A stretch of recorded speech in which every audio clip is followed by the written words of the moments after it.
السلام عليكم اخواتي، ان شاء الله يلقاكم هذا الفيديو في احسن الاحوال. اذا اول مره تشوفي قناتي ولا اول مره تحضري فيديوهاتي اشتركي فضلا مع تفعيل الجرس كي يصلك دائما جديد القناه، وما تنساوش دعموني باللايك باش يطلع الفيديو تاعي ويستفيدوا منه بزاف الناس. كنت وجدت هذا الفيديو في عيد الاضحى هذا، يعني طريقه تاع كيفاش نغسلوا الدواره، كيفاش يعني نقسموا اللحم، كيفاه يعني كل شيء. يعني كلش درته في هذا الفيديو، كنت حنخليه يعني قلت نخليه العام الجاي باش نحطه قبل العيد ان شاء الله باش يستفيدوا منه، خاصه البنات المبتدئات ولا المقبلات على الزواج. ومن بعد قلت علاش ما نحطوش السنه، يعني باش يعني اللي جاتها اي مناسبه ولا عندها ذبيحه تقدر ان شاء الله تستفيد منه. راح نبداو اولا يعني بسم الله والصلاه والسلام على رسول الله. راح نبداو بالمواد اللي نحتاجوهم كامل في الذبح. عندنا هذا الموس نتاع الذبيحه لازم يكون هو الاول. عندكم الخشبه هذه تحتاجوها كما يحبوا ينفخوا الخروف، يثقبوا بها الثقبه هذيك، ومن بعد تحتاجيها حتى في المصرانه تقلبي بها. عندك هذا الكروشي اللي يعلقوا فيه الذبيحه، وعندك الماس نتاع السليخ، وهذا الخيط يعني يربطوا به رجلين تاع الخروف انكا باش ما يتحركش بزاف كي يحبوا يذبحوه. وعندنا الملح راهو لازم على جال الدم باش ما يتخثرش الدم في ساعه وتقدري تسيقيه بسهوله. وثاني مليح الملح يعني على جال باش كم تعرفوا الدم يعني يتذاول العباد منه وكل شيء نديروا له الملح. هنايا كنت يعني فرثت هذو كلشي، يعني نحيت الحوايج الخشاين كامل يعني فما في غير ما ذبحوه، من بعد جيت نعاود نقيهم. دوك نبداو خطوه بخطوه كما نقولوا، يعني نبداو بالوحده وتشوفوا كيفاش نقيو كل حاجه. راح نبداو بالريه هي الاولى. عندنا الريه وعندنا الكرشه والمصارن وعندنا الفاد. هنا بديت بالريه هي الاولى يا البنات، يعني تشوفوا اولا الريه تكون كامله يعني وما فيهاش يعني ليطاش. كي تكون ورديه كامله راهي مليحه لاباس بها، وتسيو وتنفخوها باش تشوفوها يعني اذا يعني فيها ليطاش ولا لا. هذو تبان لكم راهي طاش، هي ماشي طاشه البنات، كي تعرضت الهواء فتره طويله يعني درت هذاك اللون هذاك الوردي الغامق. حكمت قطعتها كامل، نحيت لها هذوك الانابيب الخشان كامل، تخليو غير الانابيب الرقاق خلاص. وتبداو ديروا لها الخل يا البنات، وتبداو يعني هكا شوفوا كيما راكم تشوفوا هي كي الاسفنجات، تبداو تضغطوا فيها في الماء باش يتنحاو منها هذوك الرغاوي كاملين. هكا تضغطوا يعني كل ما تضغطوا يتنحاو هذوك الرغاوي ويخرجوا. وتبداو تبدلوا لها في الماء في كل مره. المره الاولى برك درت الخل، ومن بعد نولي نغسلها غير بالماء. يعني عاودت لها كم مره باش يتنحى لها هذاك باش يتنحى لها هذاك الرغاوي كامل.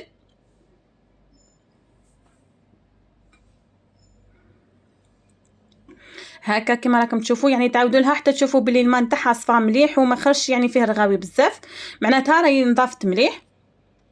الريه خاصه يعني ساعات يعود الخروف هكا مريض ولا حاجه، يعني انا نعافها شويه، يعني نحاول ان نغسلها مليح مليح. ومن بعد حطيتها تغلي، من بعد راني نستعملها في بكبوكه في عصبانه في كل شيء، يعني نغليها شويه كي تغليوها وتبدل شويه اللون تاعها باش ما تحيروش من بعد لو كان تبدل لكم اللون. والكرشه البنات صلح فيها ربي يعني ما شاء الله، ولا دعاوي الخير تاعكم ولا يعني المهم شوفوا راهي قاعده تكرت وحدها. نحلف لكم ما درت لها والو، ما درت لها ني اسبرين ني مسخون ني والو. كنت فرتها نحيت لها كامل هذاك يعني كلش واش كاين في الكرشه كم تعرفوا. نحيت لها الخشين كامل كيما نقولوا، من بعد قلت من بعد نعاود نرجع لها نعاود نغسلها مليح ونسطاليها نشوف كيف ندير لها يعني يعني نشوف روحي راح نديرها بكبوكه نقصها ولا لا ولا نخليها نديرها عصبانه. يعني قلت من بعد نرجع لها ونشوف روحي كيف راح ندير لها.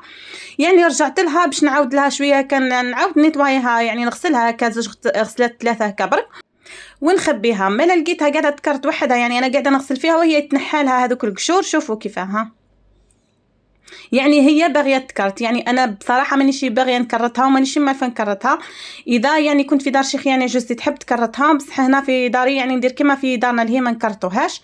شوفوا كيفاه قاعده تكرت وحدها، يعني هي وحدها حابه تكرت. ما درت لها والو يا البنات، يكذب عليكم الكذب اللي يقول لكم يعني الكرشه هكا لازم حوايج، يعني كرشه ساعات هكا وحدها. وصرات لي مره من قبل ثاني كنت كونجليتها درتها في المجمد، ثاني جبتها قاعده تنحى وحدها يعني بلا بلا ني اسبرين ني مسخون لا والو. شوفوا راني درت لكم بالعاني ما بارد باش تشوفوا باللي راه بارد وندخل فيه يدي نورمال. كنت قلت لكم مانيش معوله نكرتها خلاص. من بعد كي بدات تكرت وحدها كملت كرتها. نجيو هنا الاشياء الاخرى اللي بقات هنا. محاش نتاع الخروف، نحيو لهم هذاك الغلاف الفوقاني كامل حتى تحصلوا على الشحمه هذيك الوسطانيه فقط. يعني نحيو لهم هذاك الجلده الخشينه كامل تنحوها. وشحامي هذوك كاين ناس يحبوا الشحمه يعني يطيبوا بها، وهذاك انا ما نحبش خلاص الشحامي هذو الزايدين، نحب غير الشحمه هذيك تاع المسلان وتاع الدباره، يعني اون كان ندير بهم طبخه ولا حاجه، ولا نديروا بهم بولفاف نشوو بهم ولا في الشوا يعني فقط. يعني الباقي هذو الشحامي اللي يجوا منه من كامل انا نرميهم ولا نمدهم، ولا يعني كيما هذو تترمى، يعني انا ما نمدهاش كيما هذه، ما نقدرش اصلا نمدها. عندنا هنا الطيحه ليا البنات راهو يعني بلا ما نقيوه عفوا، يعني ما فيش واش يتنقى، يعني يقعد هكاك.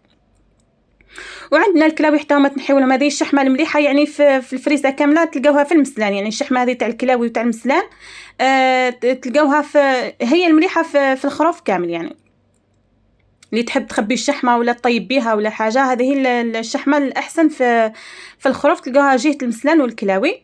نحي لها الشحمه هذيك ونزيد نحي لها الغشاء كما شفتوا، نحيت لها الغشاء هذاك تحصلوا على كلوه هكا لامعه هكا. ومن بعد نفوتوا القلب يعني نقسموه على نصفين هكا، بحيث انك تطلي يعني على الجيوب كامل وتغسليهم مليح مليح.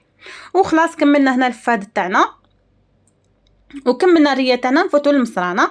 هنا المصران يعني درت له شويه خل حتى هو بعد ما كنت فرثت وكل شيء والاخر راكم تعرفوا. ويعني وجيت هنا نكرتو. تحبوا تكرتوهم يا البنات كيما المعده هذه اللي مجعده كيما هكا، تقدروا تكرتوها يعني تقلبوها غير باليد وتكرتوها هي المصران هذاك الخشين. انا المصران هذا حبيت نكرتو كيما هكا، ويعني ممكن يعني نحشيه كاش مره نحشيه، حبيت نخليه كامل كيما هكا.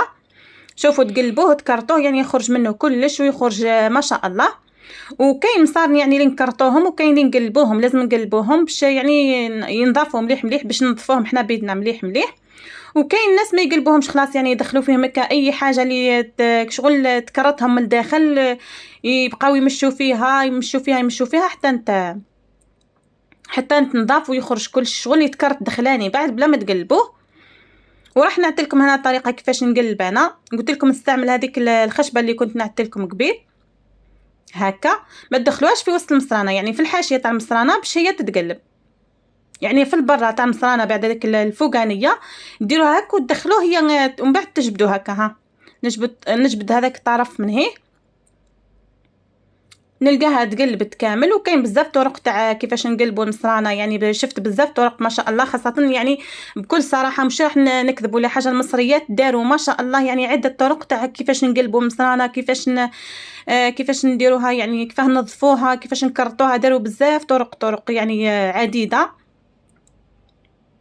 وانا ندير طريقتي الحق العاديه اللي كما شفتي ما دير. ها شوفوا يعني نقلبها بهذه الطريقه. هذو فيهم الشحمه، يوم ما تقول لي هذو اللي فيهم الشحمه لازم نقلبوهم. كاين ناس ينحيو هذا الشحمه وكاين ناس يخلوها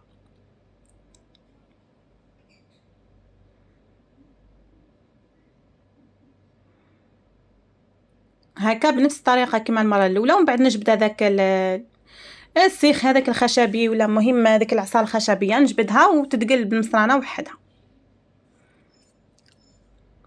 ها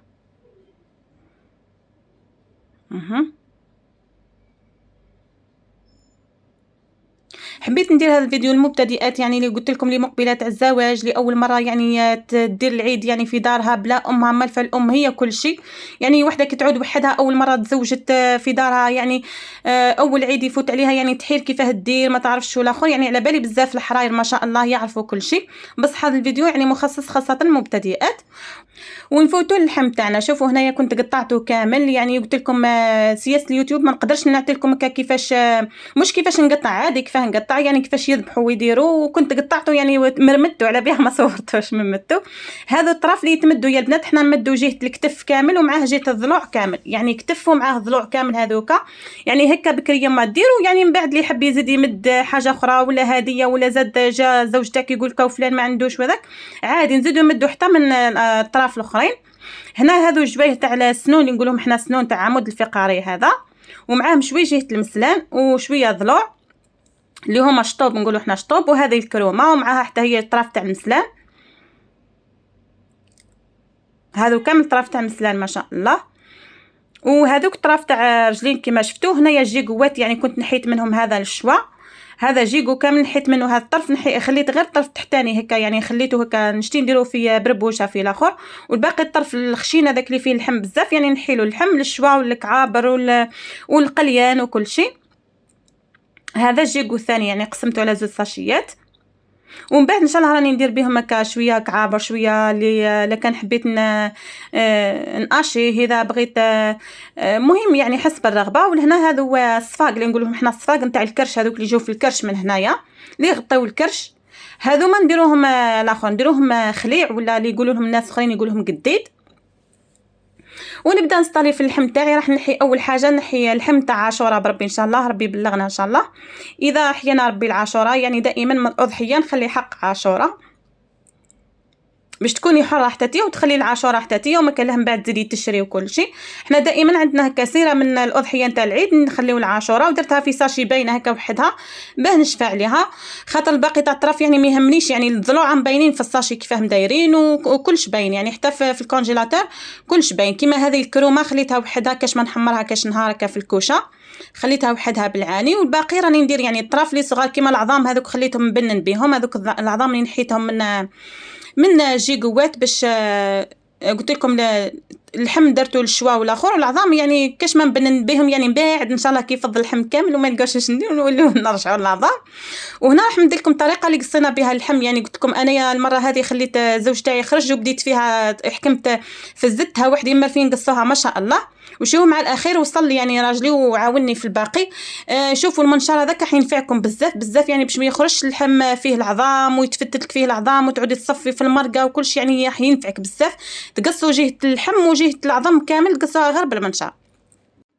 وراو عندي حتى منشار كهربائي يعني ما شاء الله ينفع بزاف. شو هو في الليل هكا يدير الحس حتى هو على بها استعملنا غير شويه برك الشاغور يعني غير في حاجه خفيفه هك طف هك تاع حاجه خفيفه. والاخر انا نقول لراجلي يوم على بالهم الجيران باللي عيدوا كل شويه يقول لي لا عيب استعملي غير المنشار، وانا ندير رايي بكل صراحه جيراني غير يسمحوا لي الليله هذه. وهنا الشحمه يا البنات حتى هي يعني بعد ما ذبحنا نحيت منها غير حق ما درنا الكبده درنا لها بولفاف وفطرنا بها، والباقي خليتها نشفت شويه برك وحطيتها حتى هي هكا نحطها في المجمد حتى هي يعني ما نذوبها ما والو. وهذا هما يا بنات، نتمنى تكونوا استفدتوا من هذا الفيديو ديتوا منه ولو فكره واحده تفيدكم. خليوا لي اعجاباتكم وتعليقاتكم الجميله، واذا عجبتك قناتي اشتركوا وفعلوا الجرس. والسلام عليكم ورحمه الله وبركاته.